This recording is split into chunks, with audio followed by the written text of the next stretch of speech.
ассалому алайкум дӯстони арҷманд, мухлисон ва ҳаводорони футзал ё худ футболе ки дар толорҳо баргузор мешавад. мо шуморо яке аз рақобатҳои даври нуҳуми суперлигаи тоҷикистон оид ба футзал ҳамакнун интизор аст. ин албатта рақобати дастаҳои Сомон ва Сипар мебошад. Сомон аз шаҳри Душанбе аст, дастаи донишгоҳи миллии Тоҷикистон, ва дастаи Сипар бошад, албатта дастаи номдоре мебошад ки боздигар бора ба суперлигаи кишвар баргашт. чанд бозигари собиқи худро ҳам албатта ин даста метавон гуфт ки боз ҷалб кард ва акнун дастаи Сипари шаҳри Хуҷанд талошҳо бар он дорад то боз ба ҳамон сатҳи қаблии худ баргардад ва тавонад дар пойгаи қаҳрамонӣ албатта яке аз дастҳое бошад ки мубориза барад барои суперлига ва барои қаҳрамон шудан. Ва мо шумо айни замон панҷгонаи асосии дастаи Сомон нишон дода мешавад. ман албатта ҳамин бозигаронро ба шумо шинос хоҳам кард, чун ҳам дар панҷгона ва ҳам дар захираи худ дастаи Сомон футболбозони зиёдеро дорад ки метавонанд ба майдон омада ба бозӣ таъсире бирасонанд ва ин албатта бояд таъсири нек бошад. ҳайати дастаи Сипар панҷгонаи аввали ин тим ба таври зайл мебошад ва инҷо албатта легионерон ҳам дида мешаванд. дар ҳайати дастаи Сомон барои мисол ягон легионер нест, аммо дар ҳайати дастаи Сипар бошад легионерон ҳастанд. аз ҷумла ду нафари онҳо дар ҳайати ду нафар ҳастанд ки ҳарду дар ҳайати асосӣ албатта имрӯз вориди майдон мегарданд. бозӣ дар толори варзиши худ дар маҷмаи варзишӣ гӯем дурусттар хоҳад буд, чунки ҷо на танҳо толор аст, боз ҳавзиши новарӣ ва барои дигар намудҳои варзиш ҳам шароит фароҳам аст. дар маҷмаи варзишии донишгоҳи миллии ҷумҳурии Тоҷикистон ба истилоҳ дар ҷазира ин мавқеъ қарор дорад, дар шаҳраки донишҷӯям, ва дар ин ҷо албатта имкониятҳо акнун хеле хуб дида мешаванд барои он нафароне ки ва барои он донишҷӯёне ки мехоҳанд ба варзиш машғул шаванд, хоб ба шиноварӣ бошад, хоб ба футзал бошад, хоб ба намудҳои дигар. албатта дар ин маҷмаи варзишӣ шароит хеле хуб муҳайё аст. ман худ дар донишгоҳи миллӣ таҳсил мекардам, донишгоҳи миллиро хонда тамом кардам, аммо дар замони ман мутаассифона ин маҷмаи варзишӣ набуд.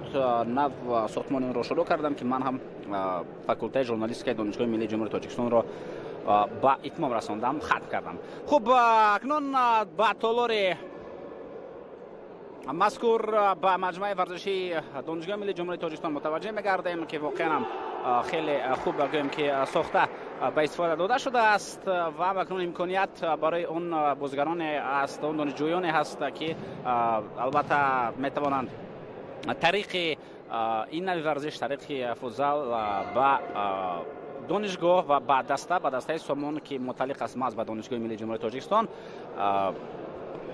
кӯмаке бирасонанд ва номи онро баланд бардоранд. беҳамин ҳам номаш баланд аст ва бозам мешавад ки номи онро боз дар варзиш ҳам баланд бардошт. хуб, акнун метавонем мутаваҷҷеҳ бигардем мо ба ҳайати ҳар даста, ба панҷгонаи асосие ки дар бозии имрӯза ҳунарнамоӣ хоҳанд кард. чунин хоҳад буд дастаи Сомон. чунин ҳайат дорад панҷгонаи асосӣ. рақами 2 Хушвақт Исоев, рақами 88 Хотамшоҳ Раҳмонов, рақами 14 Муҳаммадҷони Асламхон, рақами 9 Шаҳриёр Ҷумъахонзода ва таҳти рақами 7 бошад Рамз Амрохонов дар майдон аст.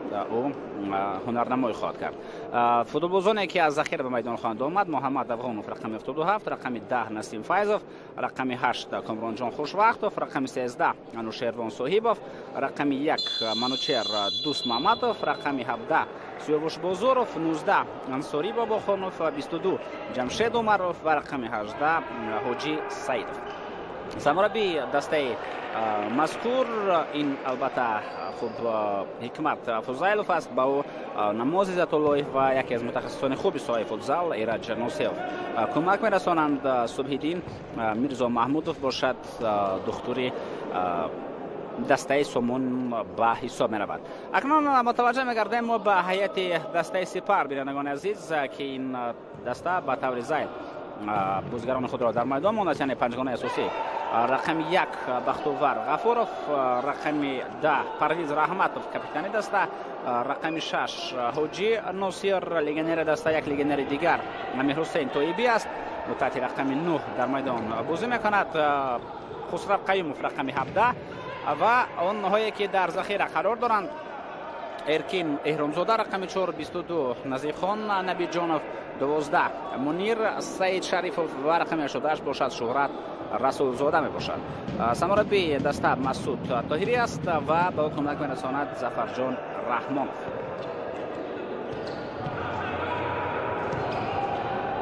دوباره رقابت امروز را هم با شما شناس میکنم بینندگان عزیز. این رقابت را ابوبکر محمدov حکمی میکند، با کمک میرساند کامران خیرالله‌زاده. دوباره ایتوتی باشد شهرام قربانov است و ثانی سنج باشد امینجان شاکیرov. در رقابت امروز است شاره شما من گلروز خدا نظر زاده می باشم. حمله دسته سومون آغاز می شود.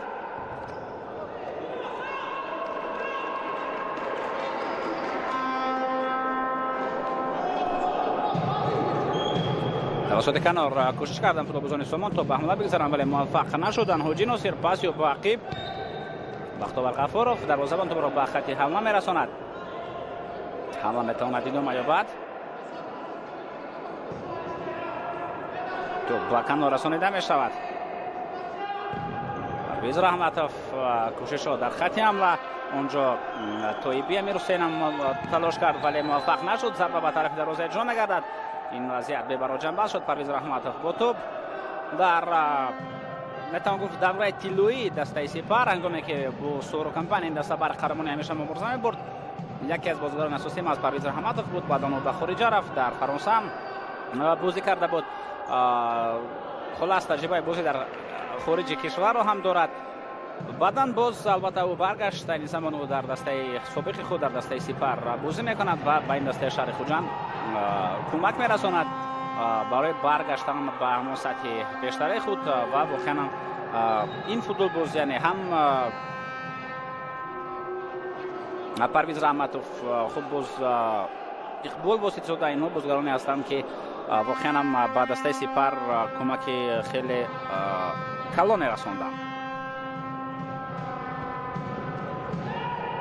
پرتاب به خطی هجوم و البته فوتبالباز چگونه کمک رسانیده میتواند با بازی‌هایش، با پاس‌هایش، با گل‌هایش. پرتاب به کم رسانیده نشود. وضعیت برطرف کرده شد. نتوانست محمد جان اسلام خان توپ را بگیرد. از کنار توپ نادرست اینجا رسانیده شد. هرچند رمزم راخونوف تلاش کرد تا پاس را بهتر به کنار برساند. خسرو قیومov ارسال به طرف خسرو رسانیده شد.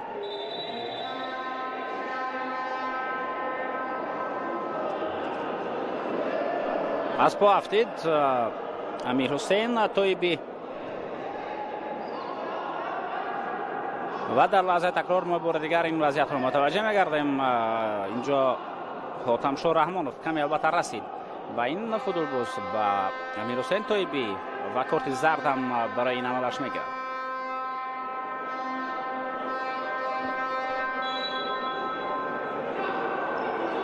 وضعیت استانداردی اینجا دقیق ترش اوت. پرتاب به کنار رسانیده می شود.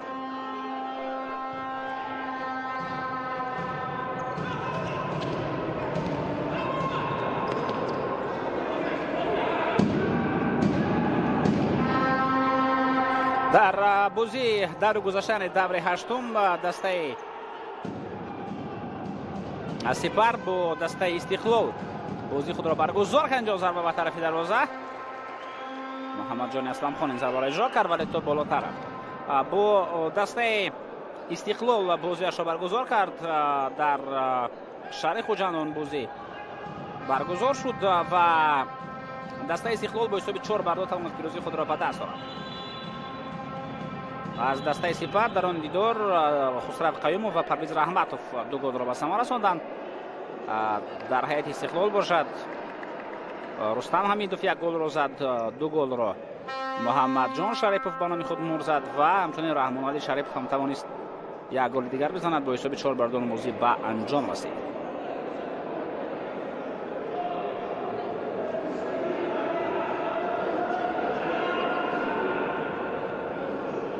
دسته سوم باشد در بازی دور گذشته با دسته پایتخت میدانداری کرد و رقابت این دسته ها با حساب مساوی جنببست شد 1-1.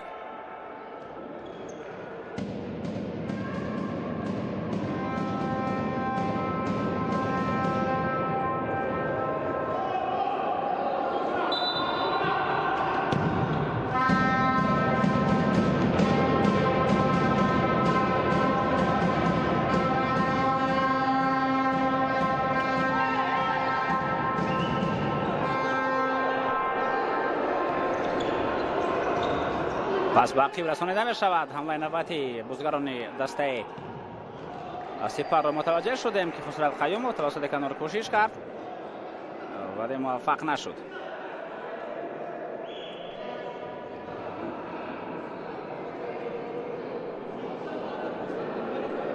از ضد دسته سپر البته نبودن اقبال واسطزاده تاثیر خود را خواهد داشت، چون بازیگر مذکور یکی از بمباردیران اساسی در موسم کنونی فوتزال هست و عموما بعد از دور هفتم این بازیگر 11 گل داشت، بهترین نشانزن بود. بعدا سلطان شاه میرزایف از امانت بانک، رستم حمیدوف از استقلال و این بازیگران ایستادند.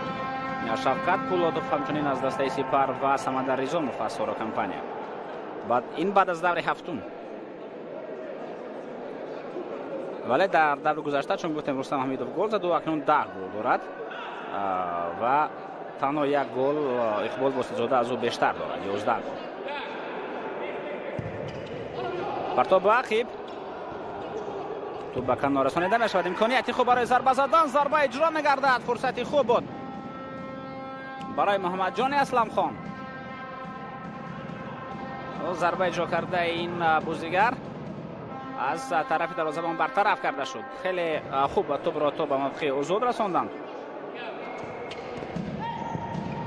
پرتاب نوبتی و این وضعیت هم برطرف می شود. می توانیم به حمله نوبتی ما متوجه بگردیم. ضربه به طرف دروازه.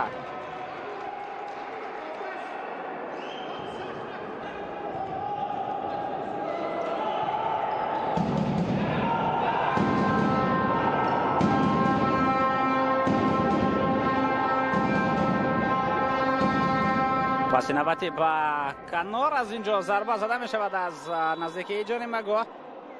ضربه را امیر حسین طایبی زد. در برطرف کردن یان حاتمشاه رحمانوف توانست نقش مهمی داشته باشد.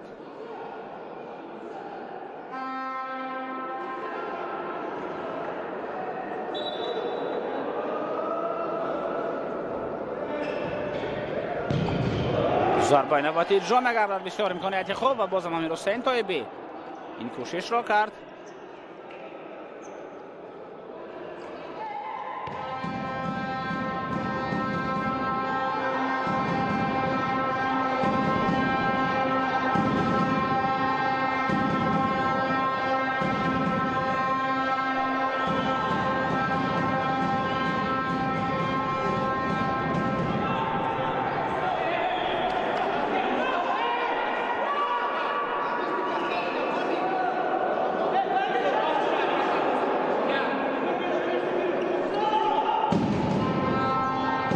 نوبتی دسته سامان ولی این هجوم هم به نتیجه جمع بحث می شود.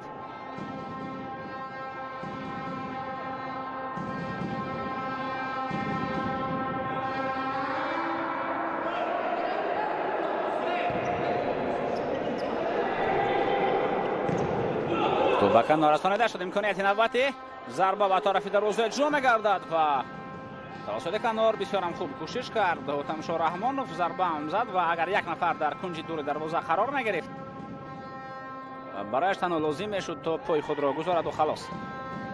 پس باقی جمعی نوبتی ضربه و خیلی خوب به حمله ها میگذارد دسته سامان. تنها لازم است همین شماره زیاد حمله که دارد این تیم باید با گل انجام بدهد ولی این زمان حمله دسته سپر را متوجه میگردیم. ضربه و این امیر حسین طایبی بود. ما از او کوشش کرد از کنار ضربه را اجرا نمود ولی این ضربه زده یا به برای جنبه است گردید. امکانیت است برای زدن ضربه و فرصت خیلی خوب گازانی پیدا شد برای محمد افغانوف که از ذخیره به میدان آمد و بازم دروازه‌بان خوب اینجا هنرنمایی کرد. یک فرصت دیگر و اینجا محمد افغانوف توپ را برآورده از دروازه.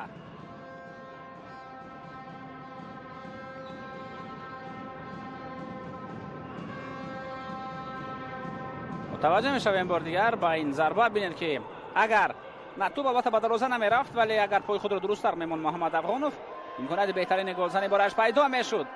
امیر حسین طایبی لگنر دسته سپر اونجا مبارزه برد. حمله نوبتی توسط کنار ادامه دارد. فایده بازی برای نشده است. پرویز رحمتوف پاسی به کنار و اونجا در کنار کوشش کرد حاجی ناصر توپ را گذراند از رقیبان ولی به مقصدش نرسید.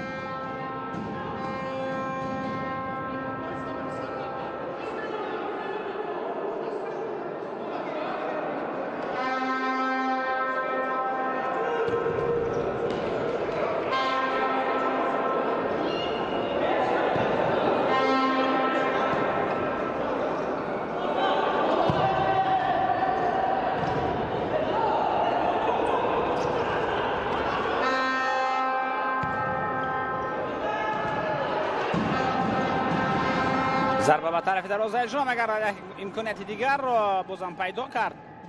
تمشا رحمانوف ضربه زد.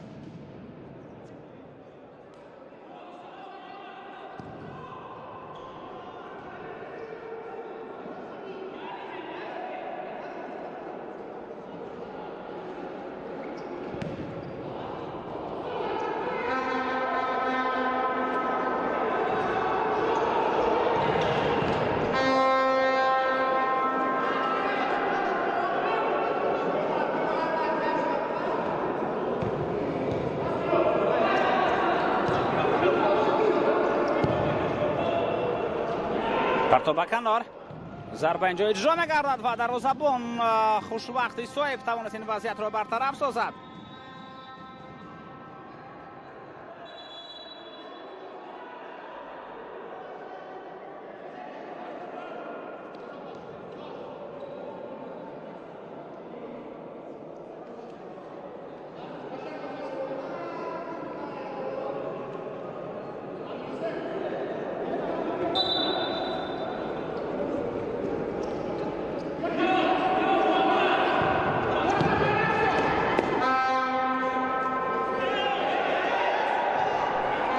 پرتاب به کنار، توپ اینجا به عقب رسانیده می شود.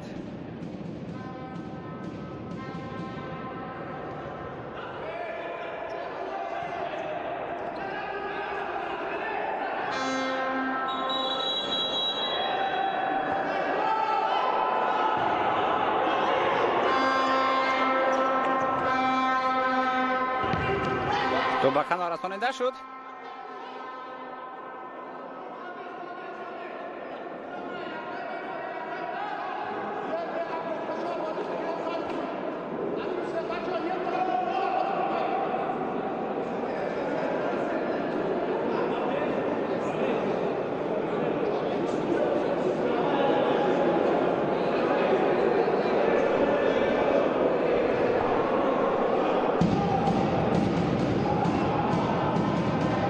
ضربه کنجی دوباره شروع میکنند که نه ضربه کنجی بلکه اوت باید باشد. کامران جان خوشوقت اونجا در کنج میدان قرار دارد. ضربه به طرف دروازه و تمشا رحمانوف این ضربه را اجرا کرد.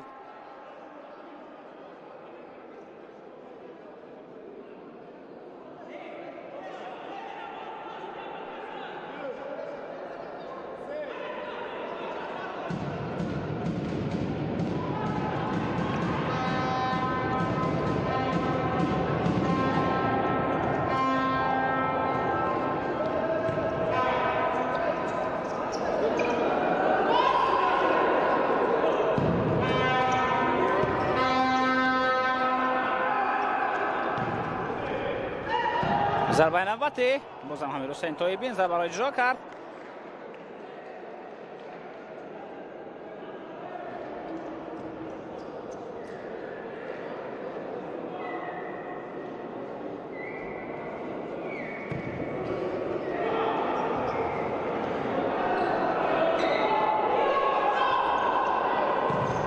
پرتاب به کنار، توپ را میتوانست محمد جان اسلمخان بهتر به کنار برساند ولی پاسش همین طور رفت و این باز یک وضعیت دیگری بود که به نتیجه به انجام میرسد. تایم اوت است. اینجا هم ایرج نوسیف و دیگران از نگاه تاکتیکی فرمانده ایستادند به دستاوردان خود باید کدام موقع ها را بگیرند و باید به کجا حرکت کنند.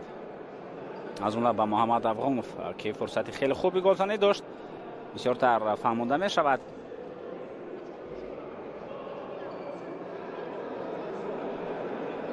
و مربیان دسته سپر هم اینجا توصیه نوبتی خود را داده ایستادند. باید در کدام موقع ها جا بگیرند بازیگران. اینجا البته نیکروز علی محمدوف بازیگر دسته امانت بانک، یکی از بهترین بازیگران در سوپرلیگ در موسم جاری در ورزشگاه قرار دارد. در تالار بازی را او تماشا کرده ایستاده است.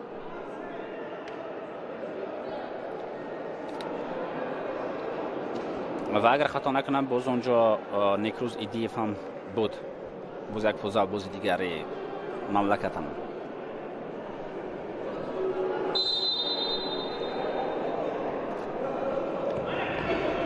پرتاب عقیب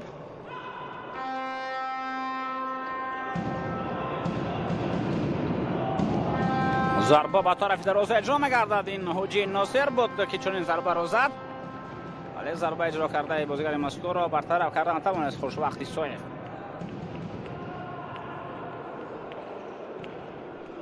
ضربه نوبتی این پرویز رحمتوف است که از فاصله دور ضربه خود را اجرا کرد.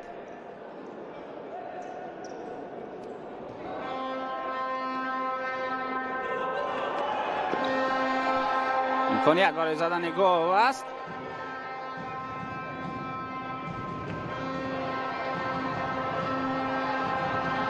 امکانیت بسیار هم خوب و باید پیدا شود برای زدن ضربه، برای موفق شدن برای گل زدن.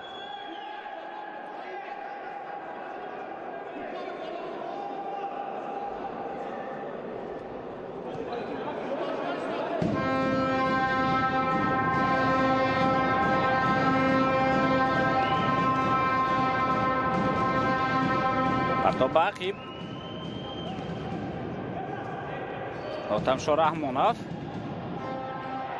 و اینجا قوده بازی را ویران کرد حملگری دسته سپر امیر حسین طیبی و کورتیز درد میگیرد. برای این قوده ویران کنیش باید اکنون نورون شود. با دوور اعتراض کردن عموما لازم نیست.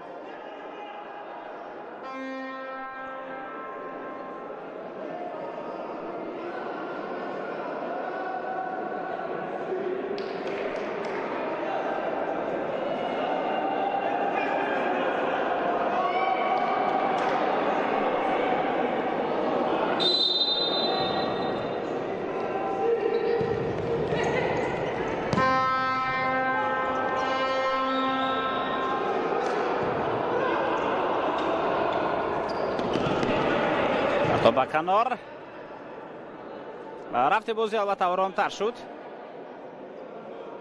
با فرق از دقیقه اول که اونجا دستا بسیارتر کوشش میکردن به هجوم میگذاشتن. ضربه دروازه‌بان اینجا بختیار غفورov خود ضربه را اجرا کرد.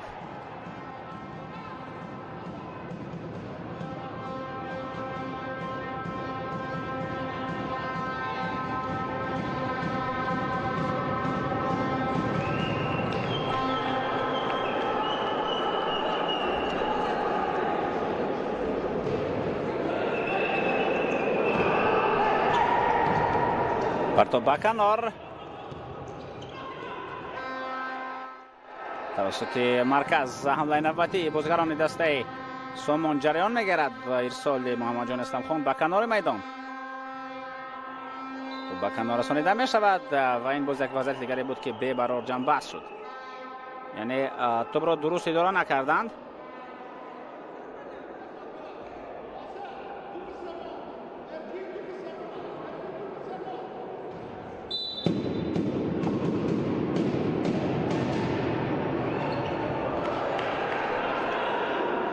ارکین احرامزاده مزایت ذخیروی دسته سپر به میدان آمده است.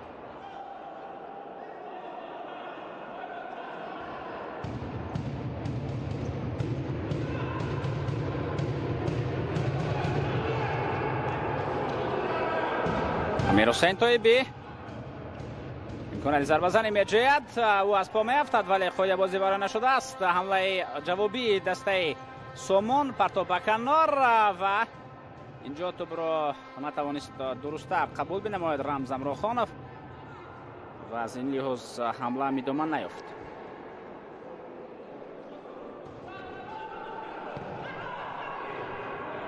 پرتاب به کنار.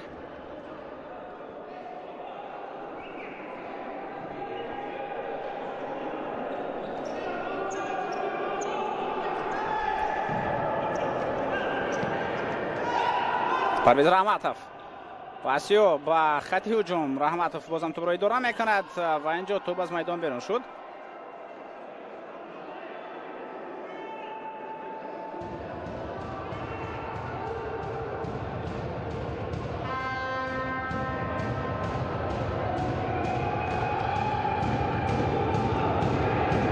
متوجه میشویم که چه حالت اینجا رخ داد. پرویز رحمتov با توپ ضربه و توپ اینجا از پهلوی دروازه از میدان بیرون میرود. خیلی ضربه نادقیق را اجرا کرد پرویز رحمتov.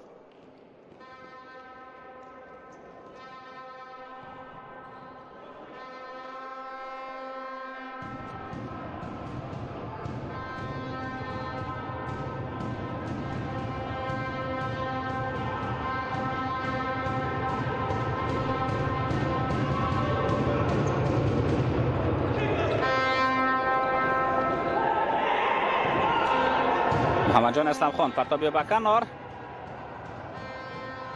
امکانیت برای ضربه زنی وجود دارد.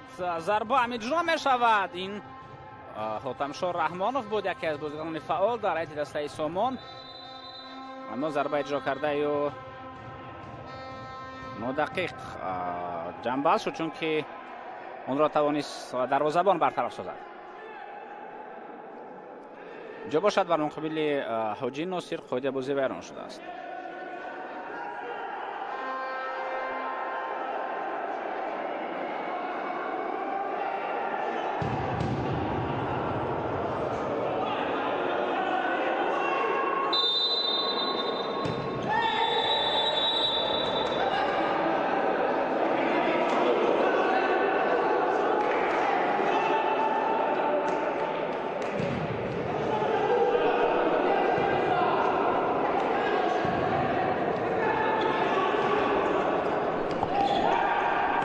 محمد جان اسلمخان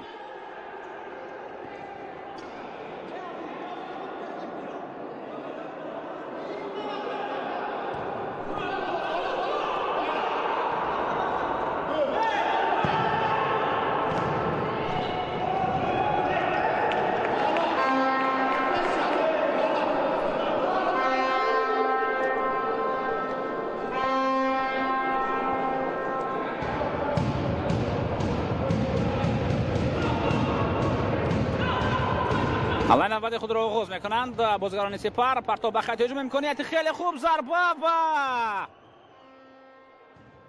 سیاوش نه اینجا البته خسرت قیوموف بود که فرصت بسیار هم خوب گلزنی داشت ولی در استفاده کردن آن به خطا راه داد. با پای چپ ضربه زد که ضربه اجرا کرده این بازیگر از پهلوی دروازه از میدان بیرون شد.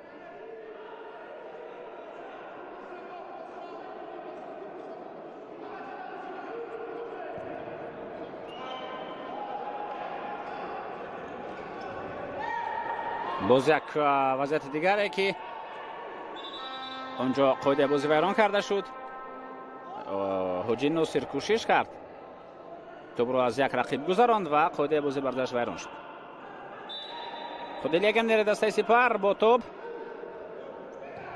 ارسالیو به عقیب بختاور غفاروف، پس به حاجی ناصر، یک نفر فریب داده می شود. امکانیت خوب، ضربه نه، اینجا هم ضربه نیست و اکنون ضربه زده می شود. چند نفر را توانست حاجی ناصر فریب بدهد ولی در نتیجه صدگذاری ضربه زده او برطرف کرده شد.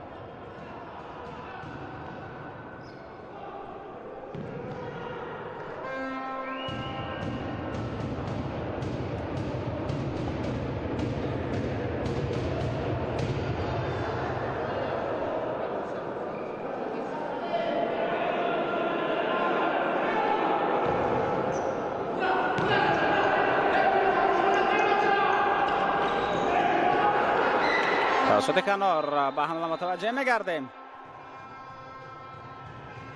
کارت زرد نشان داده می شود.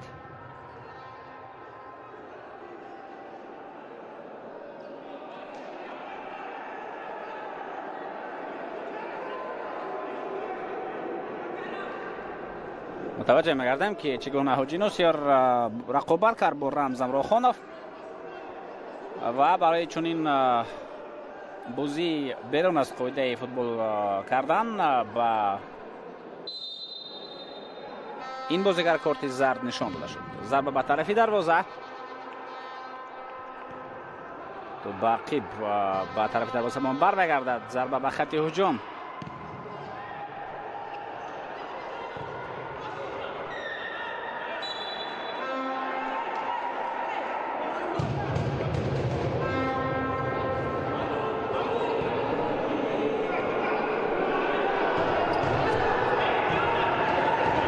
پرتاب به کنار.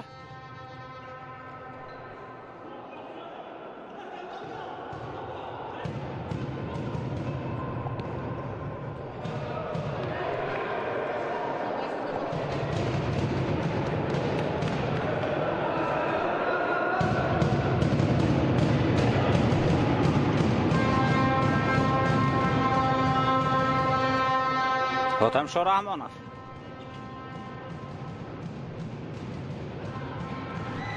ضربه به طرف دروازه جا می‌گردد. اینجا رمزان راخونوف کوشش ضربه زنی کرد ولی ضربه جا کرده این بازیگر هم به نتیجه به انجام میرسد.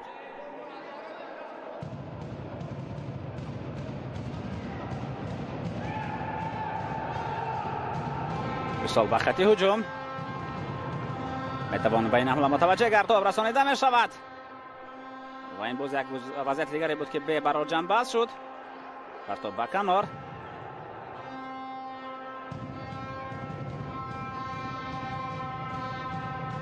حاتم رحمانوف پس به کنار. امکانیت برای محمد جانی اسلم خان. دوبار باید بازیگران را آرام کند از جمله اونجا خسرو قیوموف خیلی فعال است. پرویز رحمتوف هم اینجا همراه می شود و دوباره اشاره می کند که همه این بازیگران باید آرام شوند و بازی را ادامه دهند.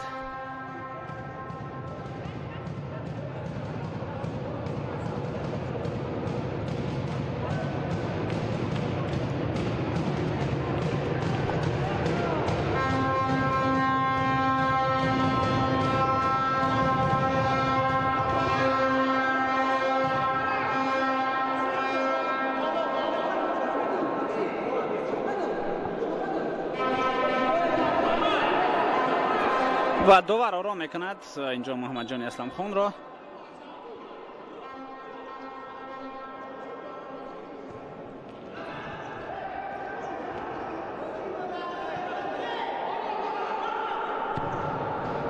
پس به خط هجوم.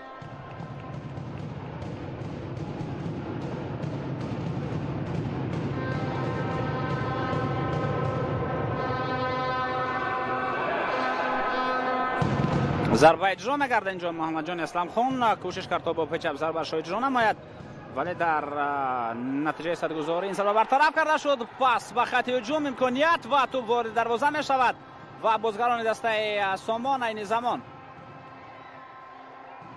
خرسندی میکنند از گل زده خود. اینجا گپ سر می رود که توپ رسید به بازیگر دوم یا نه. متوجه می‌گردیم به لحظه تکرار خوشبختی سایف توپ را پرتافت و اینجا گپ سر اون است که رسیش بود یا نه. اگر رسیش نباشد البته گل حساب کرده نمیشود ولی اگر رسیش باشد پس گل حساب کرده نمیشود. شهریار جمعه خانزاده به ما نشان داده میشود.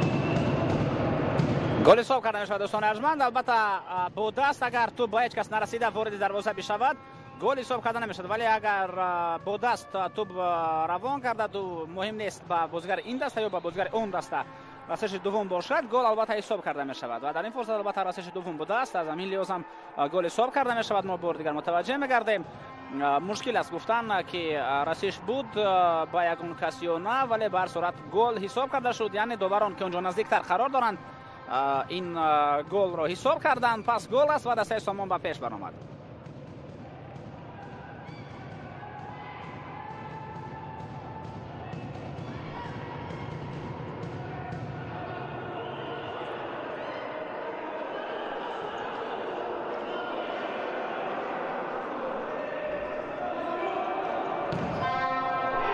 ضربه به طرف دروازه و تو وارد دروازه می شود دوستان ارجمند. در نهایت کار به مقصد خود می رسد حاجی ناصر. ضربه اجرا کرده او وارد دروازه می شود و حساب هم اکنون برابر می شود 1-1 دوستان عزیز. خیلی زود جواب گرداندند.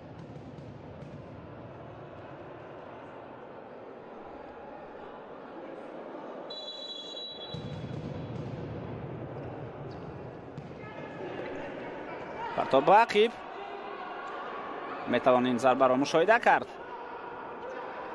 محمد جان اسلام خان و پرویز رحمتوف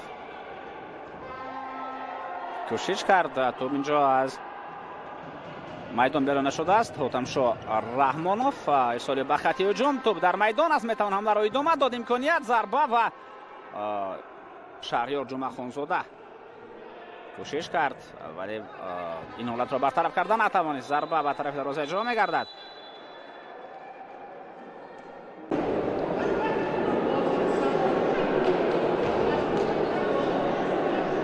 تکرار به تکرار ما این گل را متوجه می‌گردیم. دروازه‌بان سپر بختیار غفور فهمانده که از موقعش بیرون برآمد.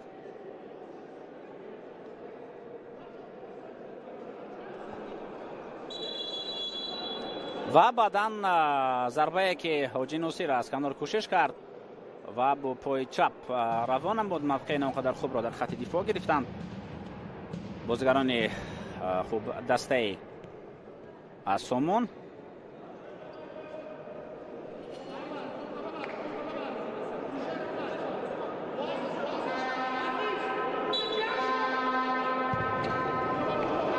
سال باقیب بختیار غفورов محمد جان اسلام خان خیلی خوب بازی کرد. محمد جان اسلام خان باید زودتر پاس میداد.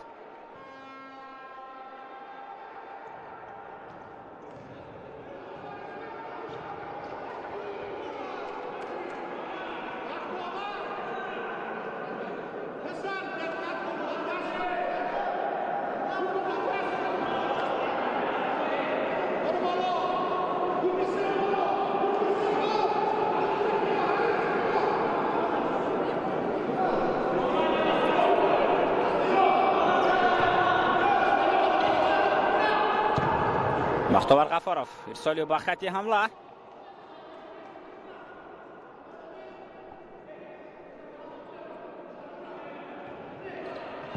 ضربه اینجا با طرف دروازه اجرا می‌گردد. تو اینجا از پالو دروازه از میدان بیرون شد.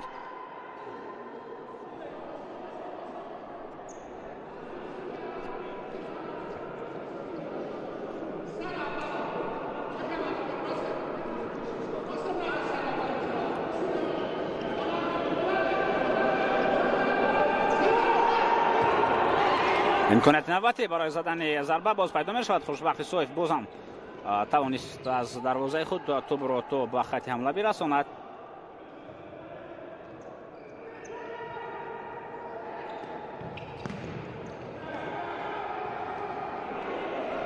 توجه میکنیم به حمله نوبتی.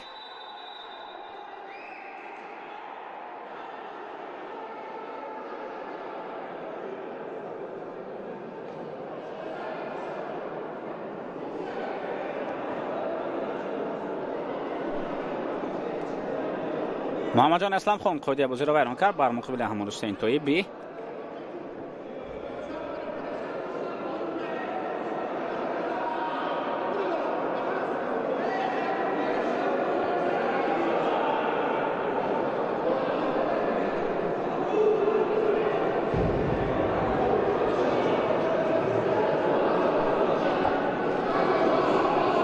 خسرو خیموف این زمان در نزد توپ.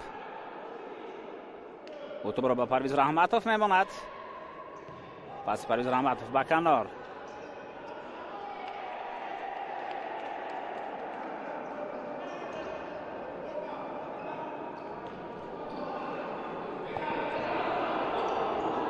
پرویز رحمتوف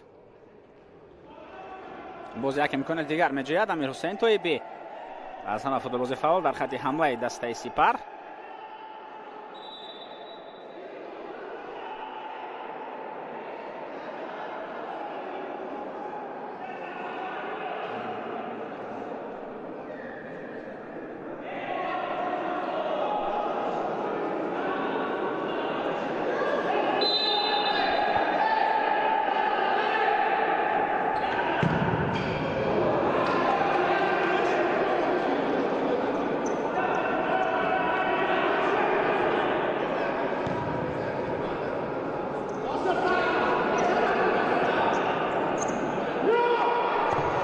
پرتاب نوبتی به خط هجوم رسانیده میشود. چون حالتها با فرصت خوفناک تبدیل می‌یابند در نزد دروازه بختیار غفور. یعنی در خروج او نه آنقدر با باوری تون بازی میکند و وقتی بار چندم میشود که از دروازه توپ پرتافته میشود که با حالت دشوار و خوفناک میآورد در نزد دروازه بختیار غفورов.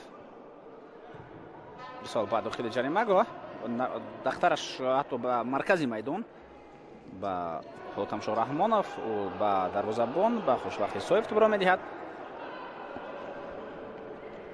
رمزان راخانوف در کنار پرتابیو و بهترین امکانیت بود. چگونه اینجا محمد جان اسلام خان نتوانست به توپ برسد. فرصت 100% گلزنی پیدا شد. میتوانیم بار دیگر متوجه بگردیم. این البته فرصت بهترین گلزنی است. چون این امکانیت ها باید استفاده شوند.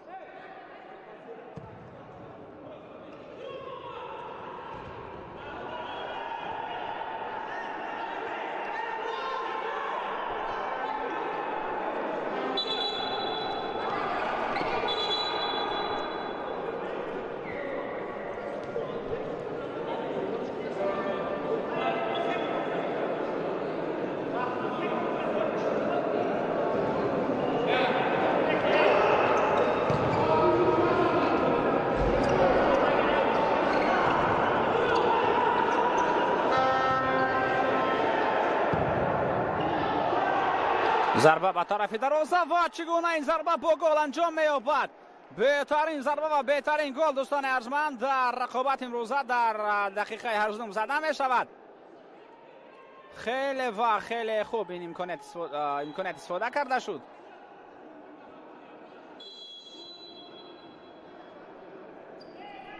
ولی معلوم است که با چنین اصول و با چنین حالت میتونه لحظه‌های خوفناک نوبت به وجود آیند. اگرچه اونجا گل هم زده نشد ولی در ادامه چنین امکانیت‌ها را میتوانند بازیگران بازم درست‌تر استفاده بنمایند. ببینید بار دیگر چگونه اینجا ضربه اجرا می‌گردد. بازم حاجی نوسیر این ضربه را اجرا کرد و البته چنین امکانیتی که در چنین فرصت را با گل انجام داد حاجی نوسیر نه همه وقت رخ میداد و نه همه وقت چنین ضربه ها با دروازه وارد میشوند. خیلی امکانیت خوب و حساب رقابت دوستان ارجمند 2-1 میشود. حاجی نوسیر الکی دوبل میکند در رقابت امروزه. اونجا میتوان گفت خوشبختی سویف کمی از موقعش بیرون برآمد و شاید همین سبب اساسی گل هم شده باشد. یک ضربه دیگر هم اجرا میشود. امیر حسین طیبی این ضربه را اجرا کرد.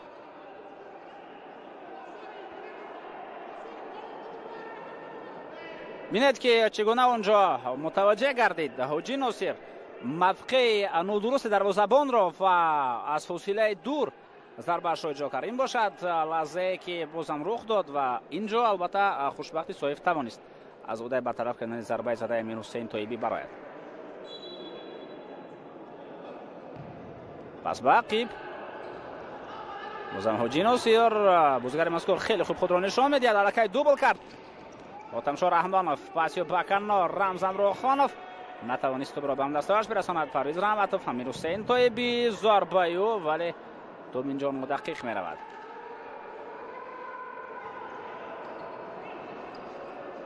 محمد جان اسلام خان پاسی به کنار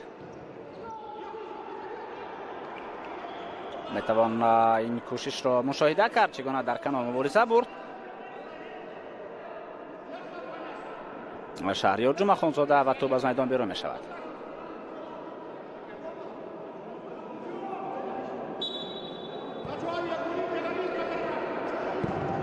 پس به خط هجوم امکانیت نوبتی ارسال به عقب رسانیده می شود. خوشوقتی سایف پس به کنار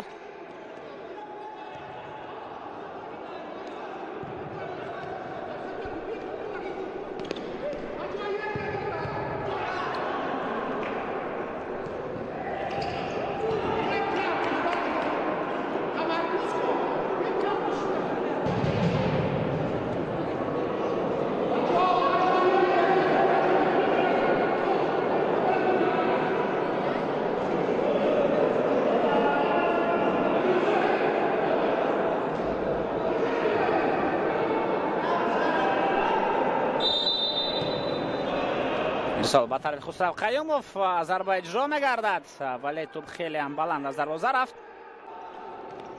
ضربه ایوب و خیلی ضربه خوفناک، یک ضربه دیگر و هر دو ضربه را بختیار غفورов برطرف کردن توانست. بسیار امکانیت‌های خوب به وجود آمدند. اگر البته شما متوجه شده باشید در فرصتی که محمد جان اسلام خان فرصت بسیار خوبی گلزنی رو استفاده نکرد، تنها بعد از آن در حال بازیگران سپر بازن گل دوم دست یافتند. پرویز رحمتov پاس به کنار ضربه و اینجا امیر حسین طیبی اگر پاس میداد امکانیت برای زدن گل سوم بهتر میشد. خسرو قیوموف در کنار با شهریار جمعه خانزاده مبارزه بردند.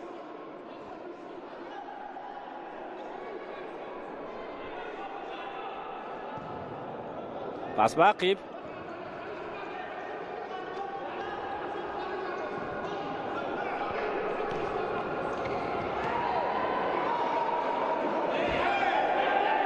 محمد جان اسلام خان و خسرو قیوموف اندک نافهمی بین این دو بازیگر رخ میدهد و در حال داور کارت زرد نشان میدهد.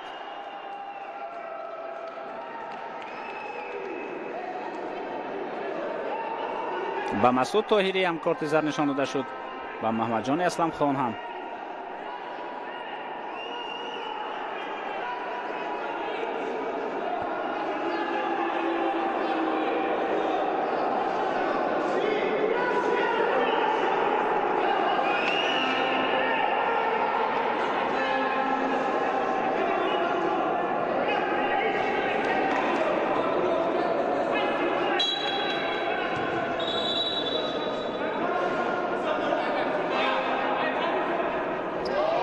ضربه به طرف دروازه و توپ اینجا بالاتر از دروازه می رود. به نتیجه یعنی این فرصت جنباز شد.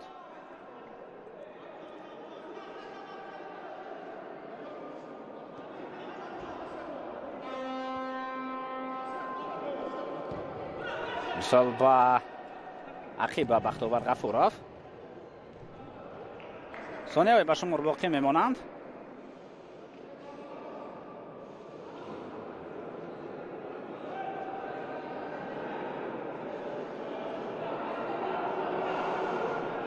خسرو قیوموف در کنار پاسیو به طرف دروازه یک ضربه اجرا میگردد. این وضعیت برطرف کرده شد. توپ به حکم رسانیده می شود و همین طریق دوستان ارجمند قسمی اول رقابت جنبست می شود. گل حساب کرده نمی شود چون که بعد از صدا شد که داور ضربه زده شد و این گل حساب کرده نمی شود. باید آرام باشند بازیگران دسته سومون چون ضربه پس از صدا دادن نوشته داور وارد دروازه شد. خوب با حساب 2-1 بازی در نیمه اول به اتمام میرسد. در قسم دوم بازی البته که جالبتر خواهد شد. از نزد اکران‌های خود دور نروید. شما را در قسم دوم انتظاریم. با ما باشید.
کشف قطر افسانه زنده جهان عرب فرا رسید.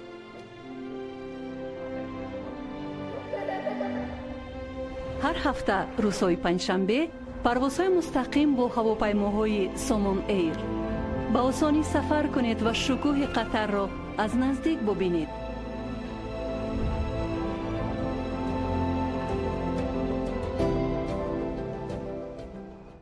دوستان و همدیاران عزیز، پزمان سرودهای محمد رفیع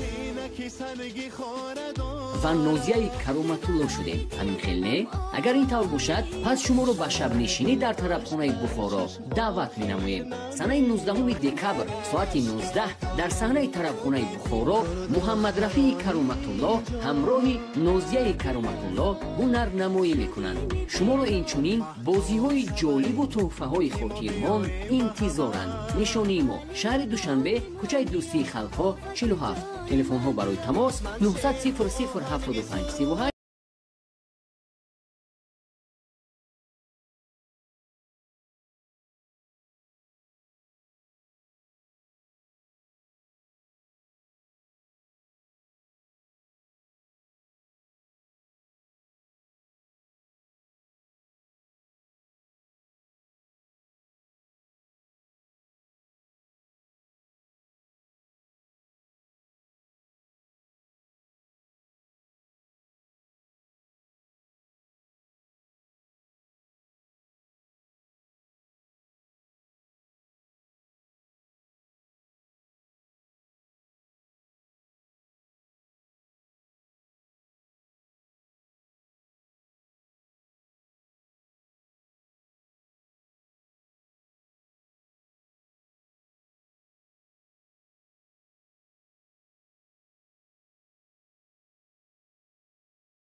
دوستان ارجمند و مخلصان سرشماری فوتبال، برمیگردیم با نیمه دوم رقابت دسته‌های سومون و سپر.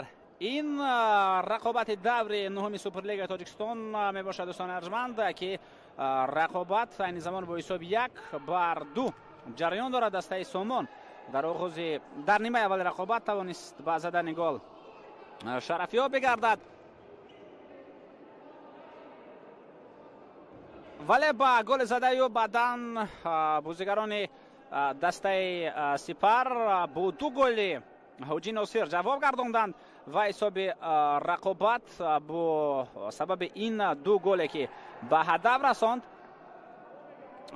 حاجی ناصر حساب رقابت 2-1 شد. در آخر نیمه اول فوتبالبازان سومون توانستند 1 گل دیگر را به ثمر برسانند، ولی اون گل البته که حساب کرده نشد، چون که بعد از صدای اشتکی دوور ضربه زده شد و گل هم پس از صدای اشتکی پس از تمام شدن ثانیه های بازی زده شد که البته گل حساب نشد و همین طریق نیمه یکم با حساب 2-1 تمام شد. در قسم دوم همکنون کوشش بسیارتر کرده ایستادند بازیگران دسته های خوب سومون و سورو کمپانیا برای موفق شدن برای بهتر کردن موقع خود و این مبارزه ها البته همکنون ادامه دارند.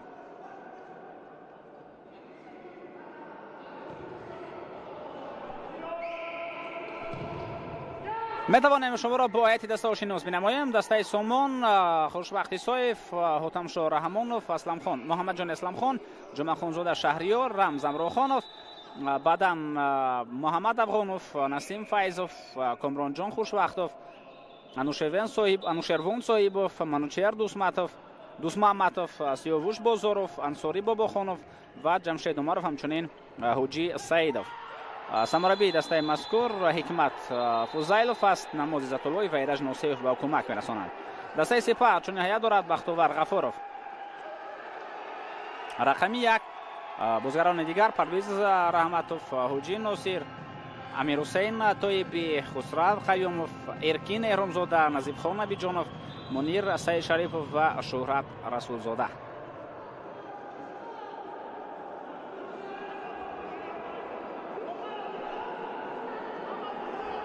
متوجه می‌گردیم بردگر به فرصتی که اصلا امیر حسین طیبی با دست خود البته زد برای حاتمشاه رحمانوف.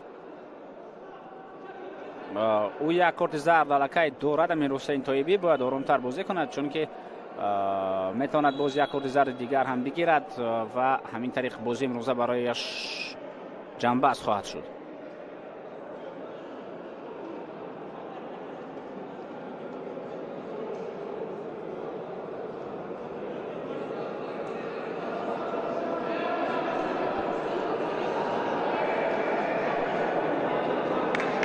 با احتمال غالب ضربه البته با چشمان بازیگر بروی این فوتبالباز برای حاتمشاه رحمانوف رسید. از این لحاظ البته او درد را احساس کرد و دوباره اشاره کرد که خودی بازی ویران کرده شد.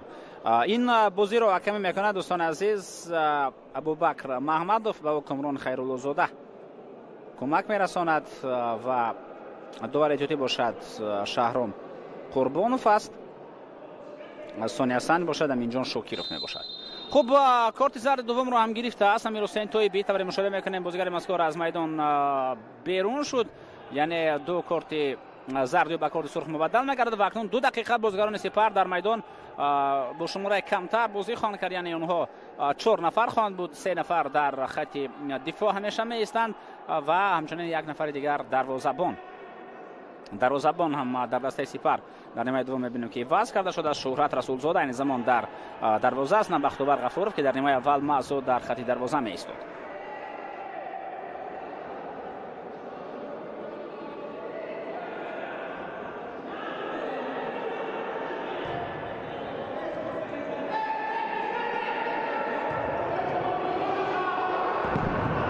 امکانیت برای زدن ضربه به وجود میاد، ضربه اجرا میگردد.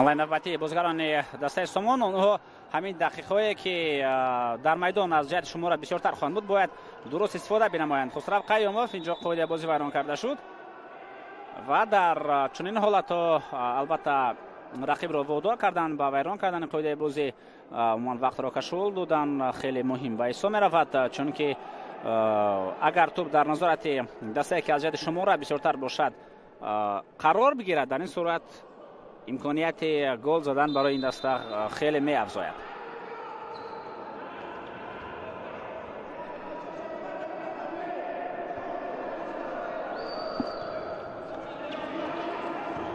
پرتاب کنار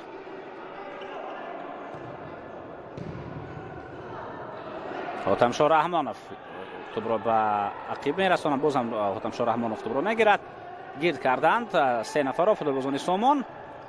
اونها چون 4 نفر هستند کوشش بسیارتر باید سازند ولی توپ را درست اداره کردن نتوانستند و این به حمله دسته سپر حتی آورد. حمله نوبتی ضربه به طرف دروازه اجرا میگردد و ضربه خوب بود، کوشش خوب، ولی دروازه‌بان شهرت رسولزاده توانست این وضعیت را برطرف سازد.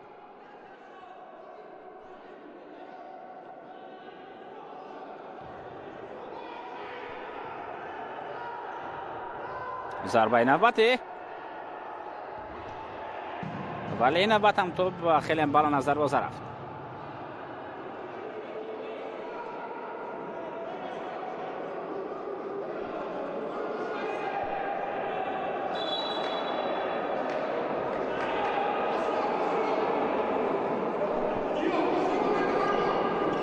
اندکی اوسته برداشته است شهرت رسولزاده دروازه‌بان و دسته سپر.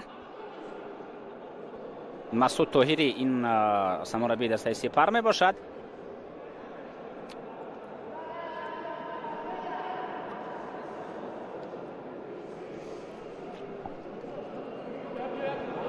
و متوجه می شویم که در کدام حالت این دروازه‌بان اوسته برداشت.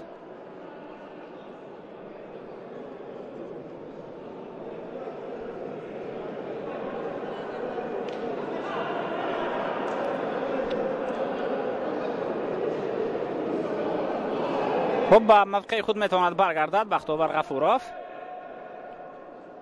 او در نیمه اول در میدان بود، در تمام قسم اول معزو دروازه را نگاه میکرد و این زمان باز او وارد میدان میشود. توپ را به طرف خسرو قیوموف میرساند که بازیگر مذکور نتوانست توپ را قبول کند. پس به کنار یک ضربه اجرا میگردد. اینجا محمد جان اسلم خان کوشش کرد تا ضربه بزنه و ضربه اش اجرا نباید، اما وضعیت مذکور برطرف کرده شد.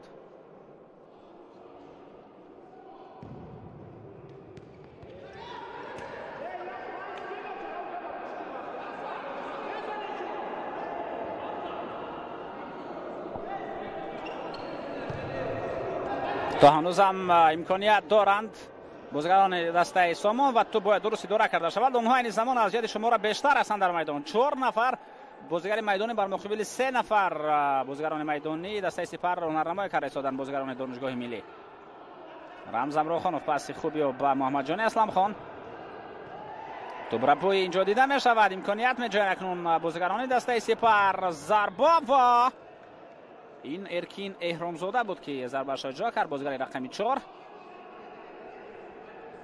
ضربه زده یا پهلوتر از دروازه از میدان بیرون شد.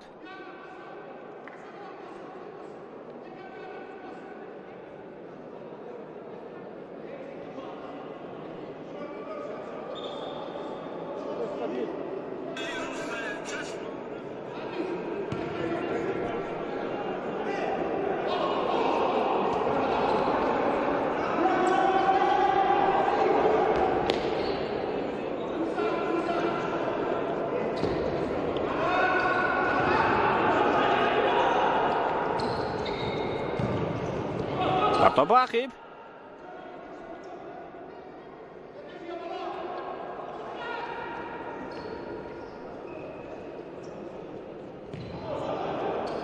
پرسینگ کار ایستادند بازیگران دسته سومون برای گرفتن توپ آنها مبارزه میبرند.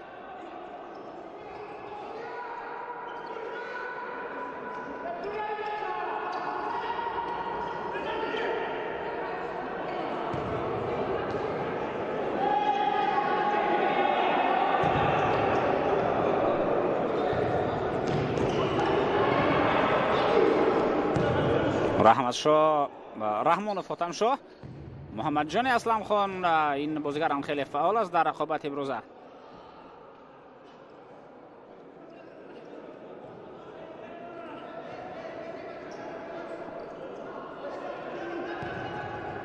پس به کنار میدان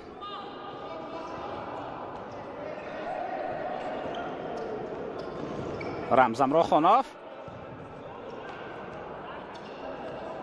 اکنون 2 دقیقه که جزا داده شدند بازیگران دسته سپر به اتمام رسید. ما خاطر رسام یک کارت سرخ گرفت امیر حسین طایبی و این شماره کمی رقیبان را استفاده نکردند بازیگران سامون و اکنون بازم شماره هر دسته در میدان برابر است.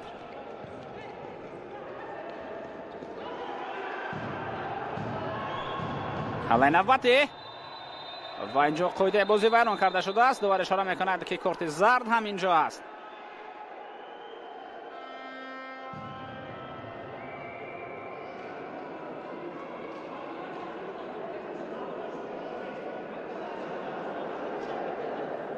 پرویز رحمتوف با قاعده بانکنی راه داد و به بازیگر مذکور کارت زرد نشان داده می شود.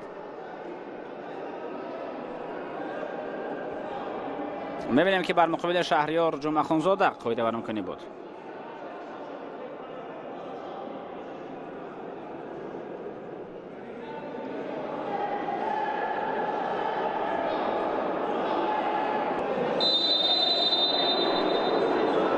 ضربه به طرف دروازه اجرا می‌گردد.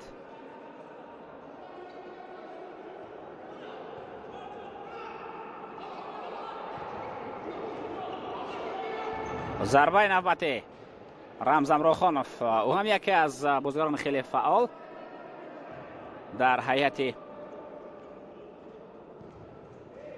دسته سامان است. عموما بازیگرانی که اساسی در دسته سامان حساب میشوند همیشه فعال هستند. برای مثال در خط دفاع هتمشور رحمانوف بازی خوب نشان میدهد. محمدجان اسلمخان همیشه توسط کنار مبارزه میبرد و خوف و خطر ایجاد میکند.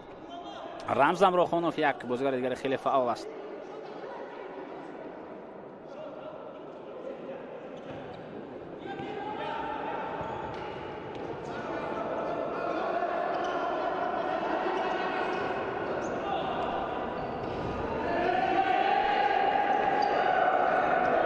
میتوانیم به حمله دسته سپر متوجه بگردیم. دسته سپر این زمان بسیارتر برای حفظ حساب بازی رقابت را پیش میبرد، یعنی اونها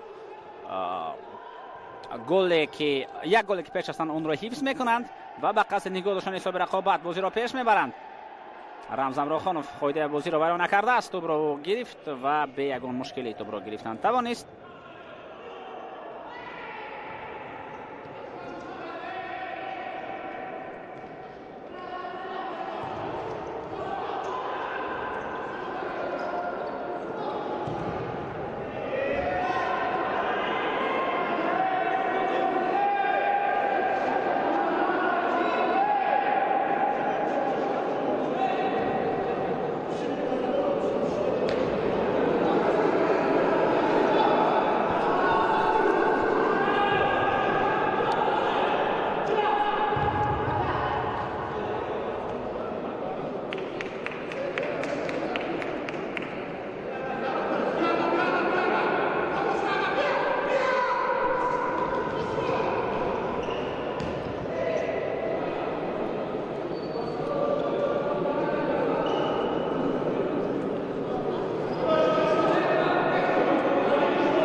پس نوبتی به خط هجوم.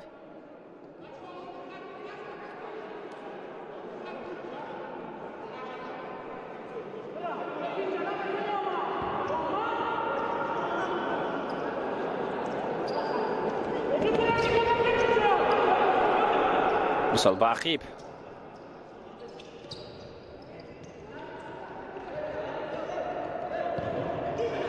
تو به کنار رسانیده می شود.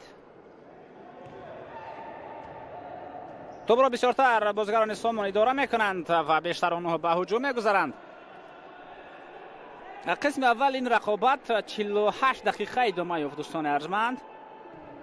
اصلا در فوتزال هنگامی که دستای کسبی با رقابت وارد میشوند و توپ رو خیلی خوب اونها اداره کرده میتوانند، بازی زیاد جریان نمیگیرد. یعنی اگر 20 دقیقه وقت توزیع باشد تقریبا 30 دقیقه همین طور ادامه مییابد، یعنی از این زیاد نمیشود. اما بازی در اون وقت خیلی زیاد جریان میگیرد، یعنی 20 دقیقه توزیع اون وقت خیلی زیاد میشوند. اگر دو دسته که در میدان هستند بازی را درست اداره کردن نتوانند.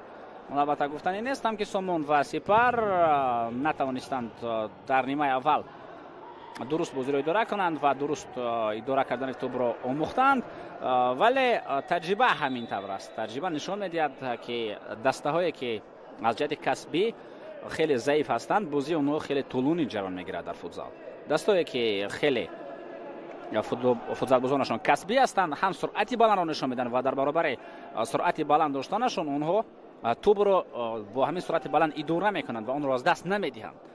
یعنی شما تصور کنید برای مثال اگر اینجا برزیل و اسپانیا این زمان در میدان باشند، تصور کرده میتوانید که نیمه اول یک قسم رقابت اونها 50 دقیقه ادامه بیابد. نه، اصلا چنین نخواهد شد، چون از نگاه بازی این دسته ها میتوانند توپ را خیلی خوب با سرعت بلند اداره کنند و در اکثر موارد یعنی توپ در داخل میدان است نه بیرون از آن. اگر خطاها بسیار شود، اشتباه زیاد باشند، بعداً توپ بیشتر بیرون از میدان خواهد بود. در پاس دادن، در قبول کردن توپ خطاها بیشتر شوند. در این صورت البته بعداً در نگاه داشتن توپ هم و اداره کردن آن مشکلی ها پیدا می شوند و این با اون برده می رساند که 20 دقیقه توزیع می توانند تا 50 دقیقه و حتی از اون بیشتر هم ادامه یابند.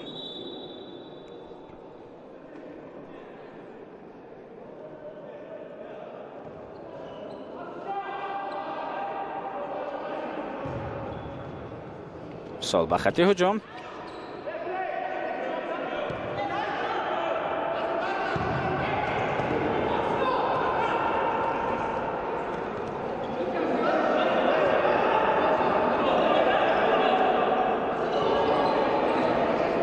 دوباره به کندار میرسانند بازیگران دسته سومون. اکنون به مرکز رمزم راخانوف مبارزه را ادامه میدهد. پس با کنداری راست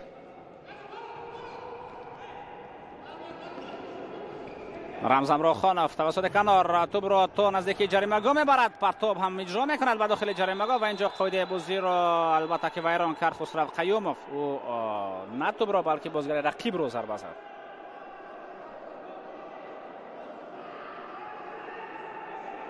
البته او قصدا این کار را نکرد، چون مقصد اساسیش توپ را زدن بود، نه شهریار جمعه خان زاده را زدن بود که در همین فرصت ما از شهریار در نزدی پیدا شد.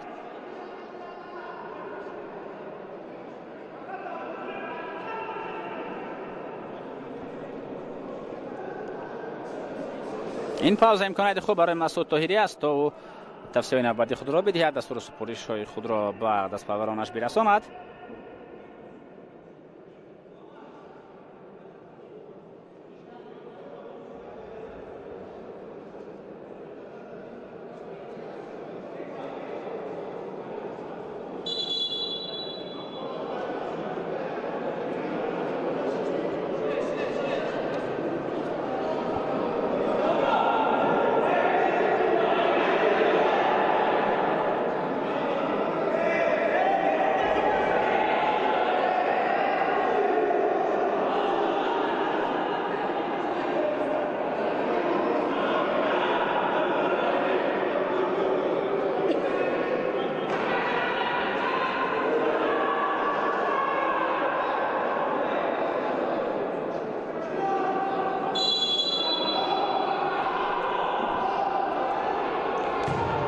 ضربه نوبتی و توپ اینجا بالاتر از دروازه می رود.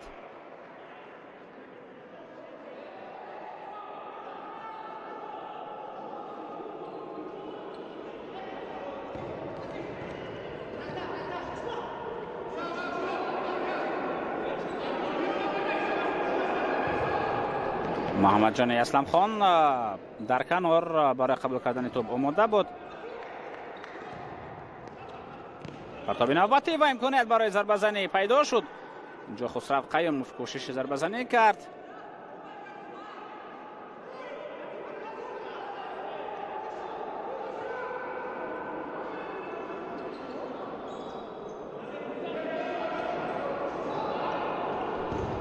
ضربه نوبتی اجرا می‌گردد. چگونه ضربه قوی و محمد جان اسلام خان دوستان ارجمند حساب رقابت را در اینجا برابر 2-2 می‌گرداند.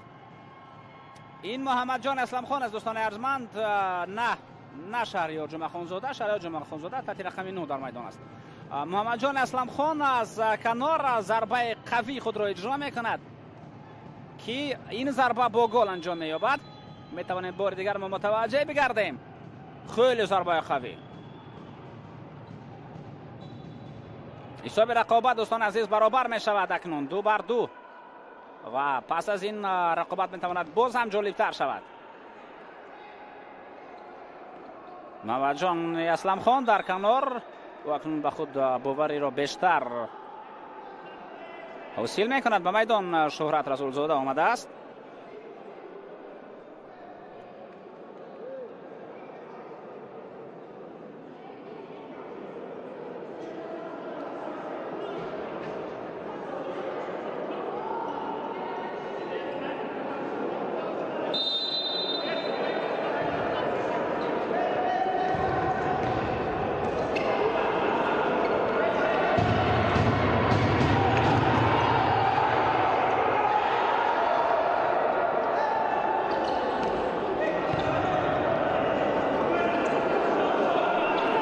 پرویز رحمتوف پس با عقیب و اینا می شود قاعده بازی و این امکانیت خوب است برای ضربه را اجرا کردن به طرفی دروازه.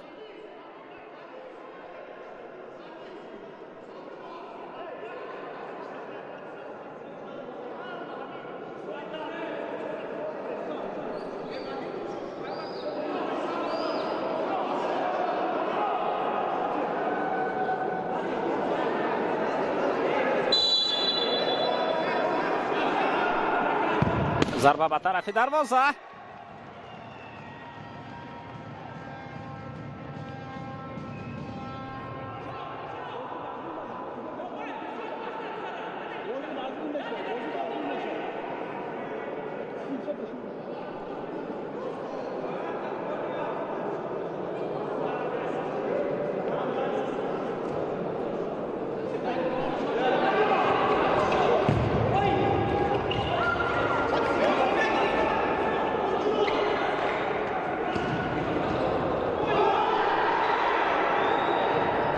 در کنار مبارزه خوب برد کامران جان خوشوقتوف، بازیگری که از ذخیره به میدان آمده است برای بهتر کردن بازی.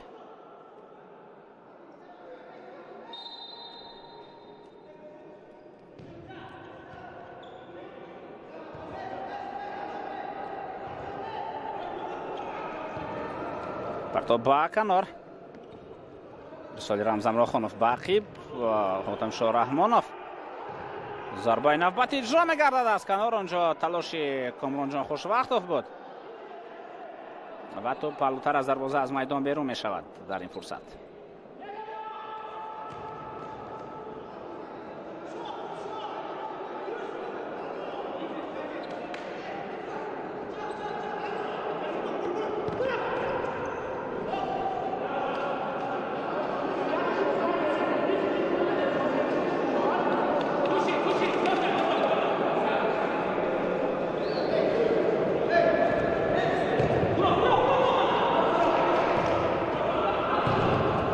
پرتاب عقیب، ضربه شهرت رسول زاده.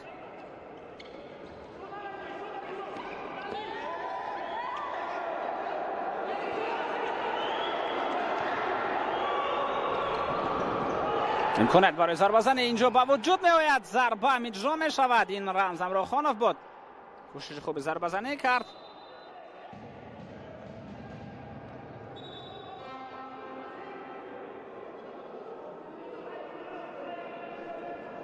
اما توپ در اینجا هم توپ به دروازه نرسید.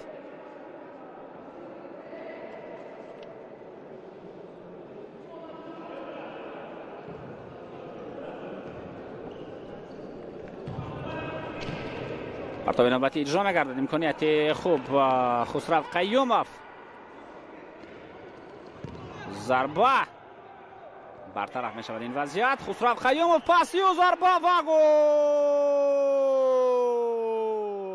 پرویز رحمتوف حساب رقابت را دوستان ارجمند 3-2 به نفع دسته سپر می‌گرداند. توانست بازیگر مذکور کوشش خوب نماید و توپ را در لحظه مهم وارد دروازه بگرداند. بازیگر صدیق با دسته سپر شهر خوجند میتوانیم متوجه بگردیم. اینجا البته خطای کلان رمزم روخانوف بود. او توپ را توفه کرد به خسرو قیوموف که خسرو ضربه زد. توپ به نزد پرویز رحمتوف رفت و پرویز به خطا ضربه خود را با گل انجام داد. یک کوشش دیگر از کنار محمد جان اسلم خان. پرتاب به عقیب.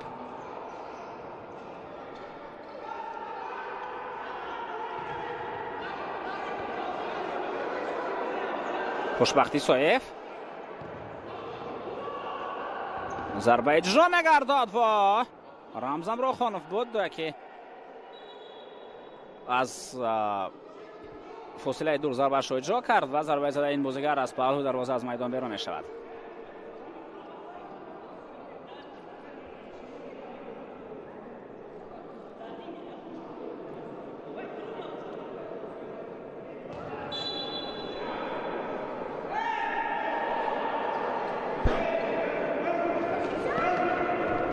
پرتاب به خط هجوم.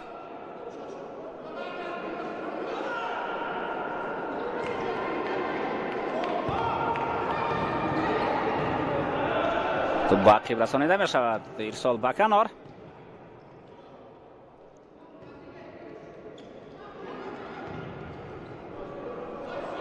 اکنون بازیگران دسته سپر بازم بیشتر به خط دفاع می شینند. با قصد نگاه داشتن حساب رقابت آنها بازی را پیش می برند. پس نوبتی اونجا دروازه خالی است. برای همین هم از فاصله دور ضربه اجرا گردید.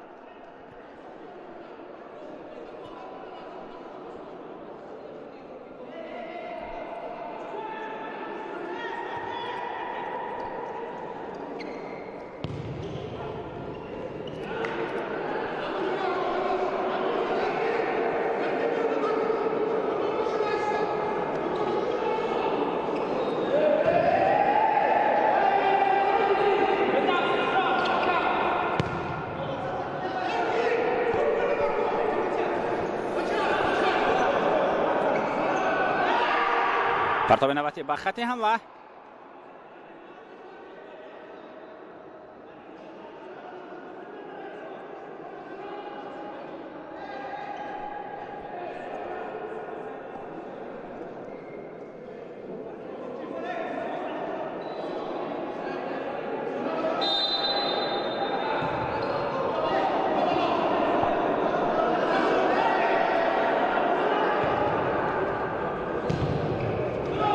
تو به کنار رسانیده می شود. ضربه به طرف دروازه. این حاتمشون رحمانوف بود که ضربه خود را اجرا کرد و توپ وارد دروازه می شود. دوستان ارجمند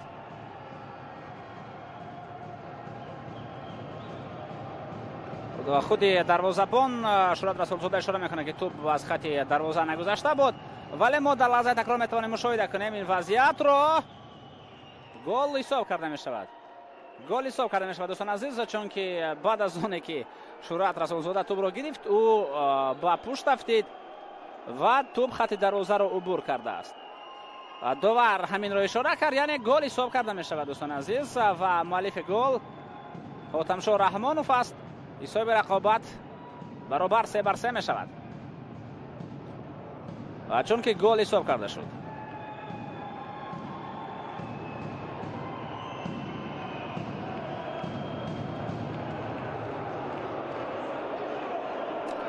برابر می شود حساب 3-3. گل را حاتمشون رحمانوف از دسته سومون زد.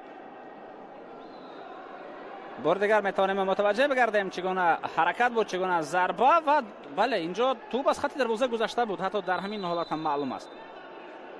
در لحظه تکرار که به ما نشان داده می شود ما مشاهده میکنیم که دروازه بون چگونه به پشت رفتید و حتی اگر از همین نوار ما قیاس بنماییم ضربه اجرا کرده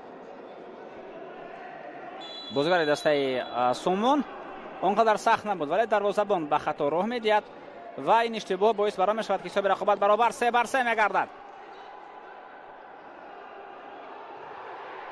توجه میکنیم با این هجوم و دوبار با چی اشاره میکند. اونجا دو بازیگر با هم برخوردند.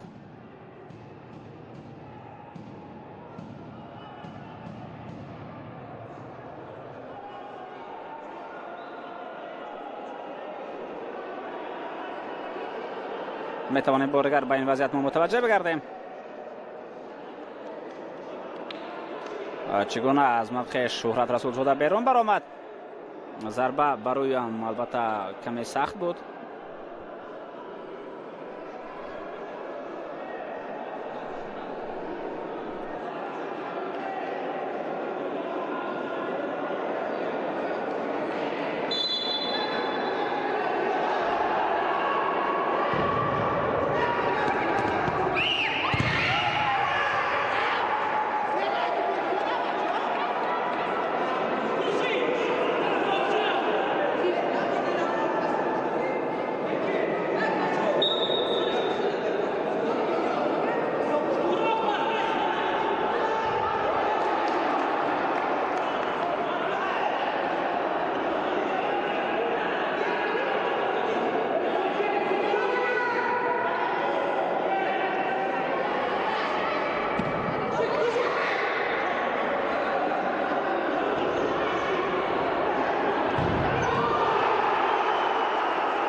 در این فرصت البته شهرت رسولزاده توانست وضعیت مذکور را برطرف بنماید. یک ضربه از فاصله دور اجرا می‌گردد.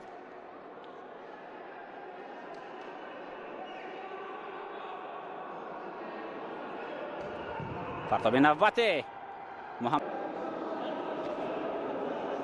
در کانال مشاهده می‌کنیم که چگونه پرویز رحمتوف بر مقابل مبارزه برد.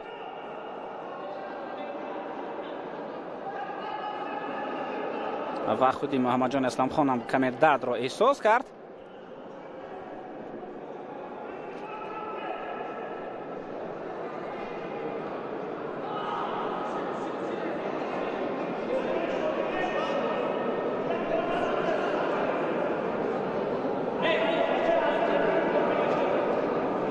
خب بار دیگر ما به همین حالت متوجه می‌گردیم. دوستان عزیز مشاهده کنید دروازه‌بان چگونه به پشت می‌افتد.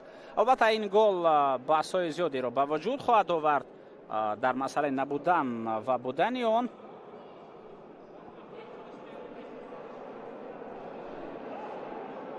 گل را حساب کردند و این البته اشتباه شهرت رسولزاده است. دروازه‌بان محمد جان اسلام خان هم از میدان بیرون می‌شود و او سه برداشت و شاید بازی را ادامه دادن نتواند. در حال از میدان بیرون می شود. بازیگری که در رقابت امروز گل مهم را به ثمر رساند. یک پاس دیگر رسانیده می شود.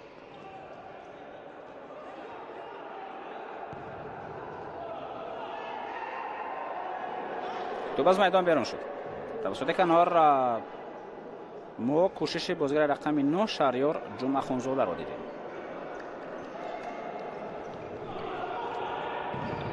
استار نوبتی به خطی هجوم.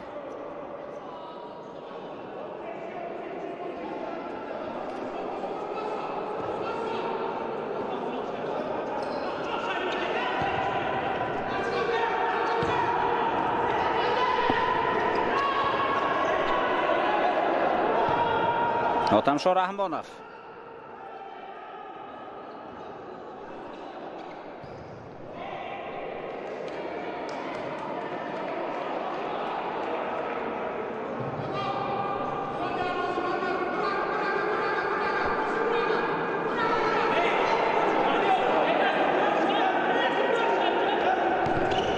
پرتاب نوبتی به خط حمله رسانیده می شود. امکانیت خوب برای زدن ضربه.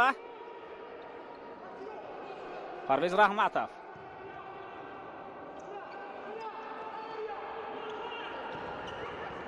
پس نوبتی خسرو قیوموف و داور اشاره میکند که اکنون توپ از نزد دروازه باید به بازی وارد کرده شود، چون حساب رقابت برابر 3-3 شد. البته این معنی را دارد که جالبیت بازی بیشتر خواهد شد. غلبه به هر دو دسته خیلی لازم باشد. از نگاه موقع در جدول مسابقه توسط کنار کوشش خوبی حاجی ناصر، پاس بهترین و امکانیت 100% گلزنی بود ولی استفاده کرده نشد. بهترین بازیگر در حیط دسته سپر به یگان شک و تردید البته حاجی ناصر بازیگر رقم 6 است. هم دو گل رو به ثمر رساند، هم در گردان کردن بازی دسته خیلی نقش مهم دارد. اینجا فکر دارم توپ از حدود میدان بیرون شده بود. در یک فرصت چنان می‌نمود که توپ در کنار خط کناری را پر و بور کرد.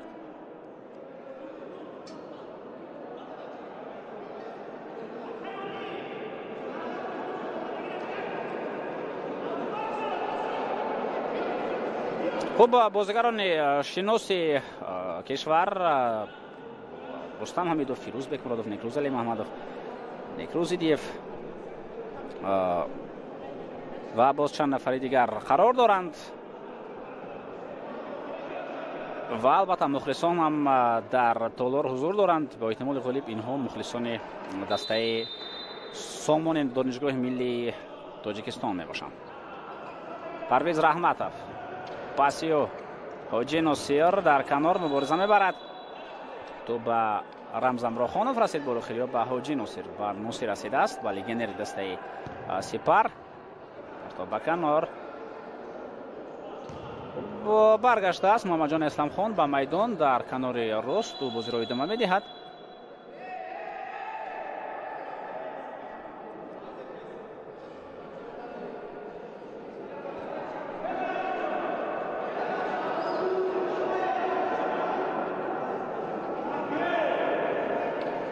چهار دقیقه دیگر باقی میمانند دوستان عزیز تا انجام وقت.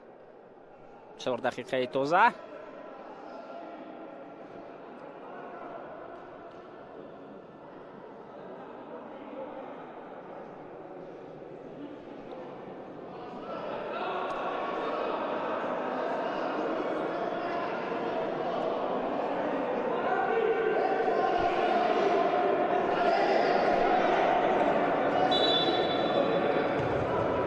رمزم راخانوف، پاسی با عقیب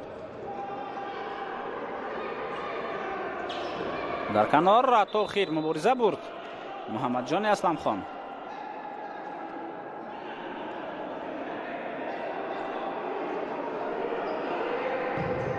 پرتاب و داخل جریمه این وضعیت برطرف کرده شد و هجوم جوابی دسته سپر.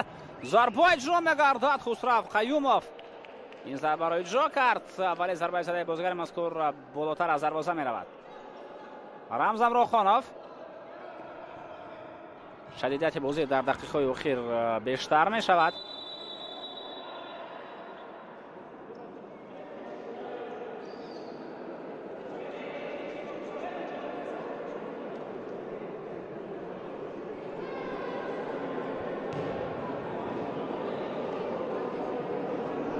تایم اوت گرفته می شود و این دقیقه مشورتی امکانیت خوب برای توصیه ها برای دستور سپاری شما می باشد.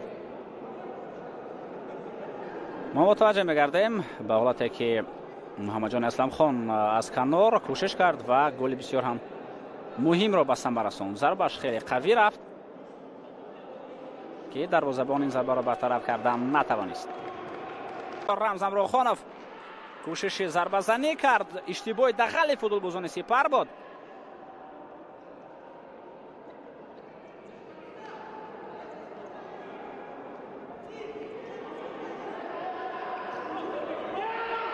ضربه به خط حمله اینجا با توپ دخترش با دست توپ را پرتافت شورت رسول زاده.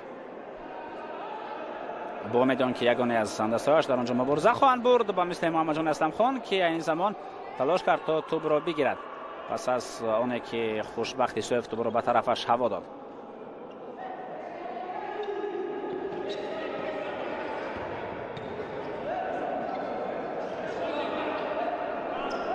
حاتمشاه رحمتوف،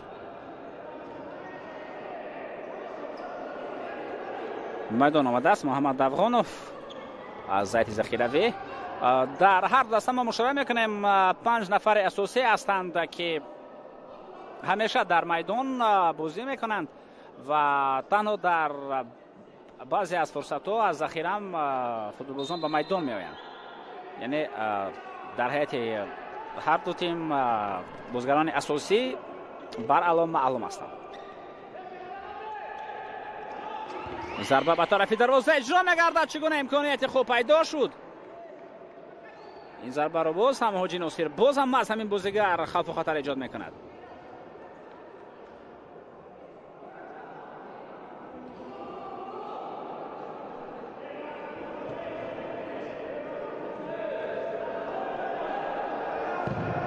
ضربه اجرا می شود و طرف دروازه. این ضربه به برای جنبست می شود و به هجوم متوجه می گردیم. این زمان در حمله است دسته سپر. ضربه اجرا می گردد.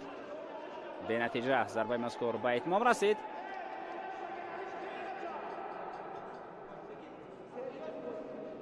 ارکین اهرامزاده هم به میدان آمده است که بازیگر مذکور با نفس تازه می تواند مبارزه بهتر برد. اینجا خوشبختی صایف دوباره می گیرد. دوباره می پرتاید ولی حاتمشاه رحمانوف دوباره نگرفت چون با سرعت بلندتر تو به طرف او رسانیده شد.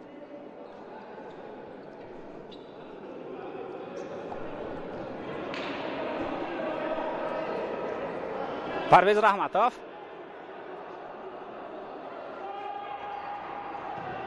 پاسی به کنار. حاجی ناصر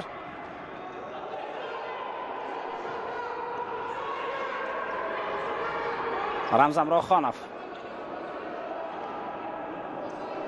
حاتمشاه رحمانوف برقیب حرکت میکند و خوشبختی صایف با توپ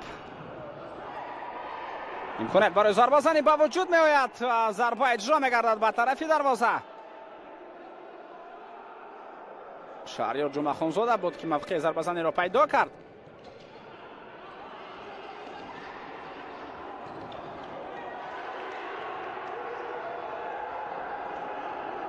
رمزم را خانف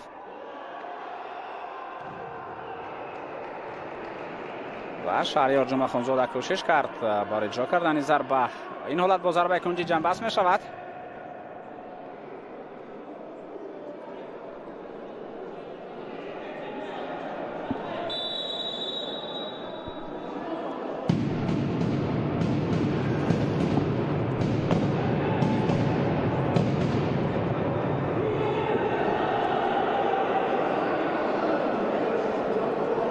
تایم اوت گرفته می شود و این چون این وضعیت استانداردی است می توانند بازیگران دسته سامان اون را استفاده بنمایند و این زمان استاد مربیان دسته سامان فرموده استادند که در این حالت در ضربه کنجی چگونه می توان موقع گرفت، چگونه می توان اون را استفاده برد.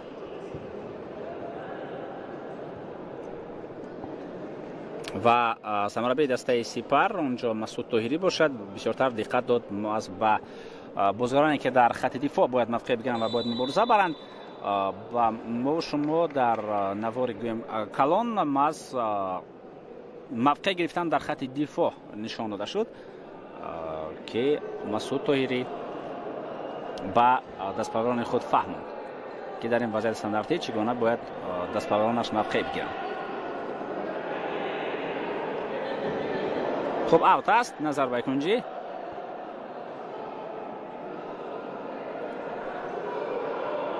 در خط دفاع موقع را میتوان گفت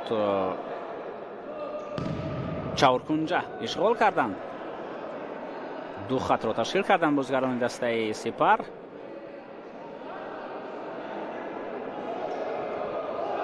محمد جان اسلام خان ضربه میزند ولی ضربه اجرا کرده بازیگر مذکور نادقیق میرود. ضربه شهرت رسول زاده و با دستش توپ را پرتافت ولی فرقیت این حالت که توپ به دروازه وارد شد از حالتی که خوشبختی صایب داشت در آن بود که اونجا رسش دوم به توپ بود در گل یکم و اونجا گل حساب کرده شد ولی اینجا چون رسش به هیچ کس نبود گل حساب کرده نمی شود. امکانیت نوبتی پرویز رحمتوف در کنار مبارزه برد و نگذاشت توپ از حدود میدان بیرون براید.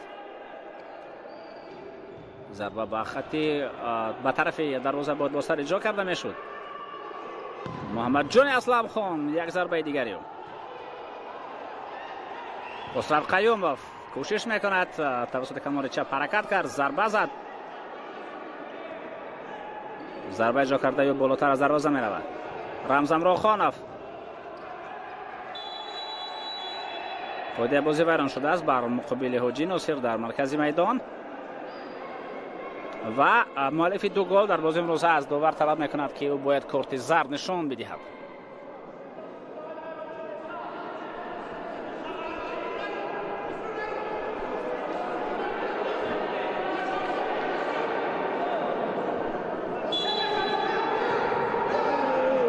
پرویز رحمتov بازم پرویز رحمتov ضربه را از کنج محدود اجرا میکند به طرف دروازه، ولی توپ بالاتر از دروازه میدان بالا میرود. این امکانیت بسیار هم خوب بود، این فرصت بود که میتوانست تقدیر بازی را حل بنماید. خوشبختی صاحب توپ را هوا میدهد و داخل جریمه گاه رقیب امکانیت پیدا میشود برای بازیگران سامان. اینجا ثانیه‌های به شمار باقی میمانند، حتی با دروازه‌بان داده می شود. همین طریق دوستان عزیز بازی دسته‌های سامان و سپر به انجام رسد. ما و شما بازی جالب و دیدنی را تماشا کردیم که با حساب مساوی 3-3 جنباز گردید. رقابتی که واقعا هم جالبیت اون خیلی و خیلی عالی بود.